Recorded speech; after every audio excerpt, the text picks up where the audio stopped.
আরজি করের ঘটনার পর ডাক্তারদের নিরাপত্তা নিয়ে প্রশ্ন উঠতে শুরু করেছে। অন ডিউটি চিকিৎসককে ধর্ষণ অত্যাচারের পর নৃশংসভাবে খুন করা হয়েছে, তারই প্রতিবাদে সরব হয়েছে আইএমএ। শনিবার সকাল 11:30টায় দক্ষিণ দিনাজপুর জেলার বালুরঘাট জেলা সদর হাসপাতালের বহির্বিভাগের সামনে প্রতীকী বিক্ষোভ প্রদর্শন করেন চিকিৎসকরা।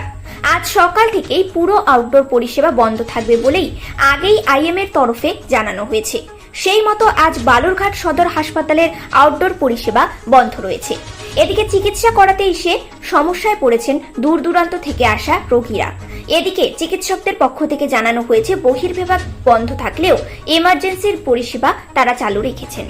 Bureau report, news prime Times. ওই মায়ের অসুখের জন্য। আচ্ছা, কোথায় এসেছিলেন?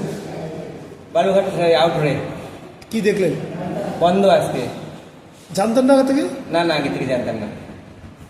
কতটা অসুবিধায় পড়লেন? অনেক অসুবিধায় পড়লাম, অনেক দূরে থেকে আসছি। মায়ের কি অসুবিধা? মানে অসুস্থ নাকি? অসুস্থ হচ্ছে মায়ের বুকের মধ্যে জল জমেছিল। তো ডাক্তারবাবু বলছিলেন যে আউটডোরে দেখেন, জলটা বের করা হয়েছে, বের করে ভর্তি ছিল। তো এইরকম গন্ডগোল কতদিন ধরে চলছে, কিছু শুনলেন? না, আজকে তো তোমার আসলাম। আচ্ছা, কি নাম আপনার? বিকাশ মণ্ডল। ডাক্তারবাবুকে দেখার জন্য আসি, ডাক্তার শুনছি আচ্ছা, কেন বন্ধু, কিছু শুনলেন? না, সেটা শুনতে কতটা অসুবিধার মধ্যে পড়লেন?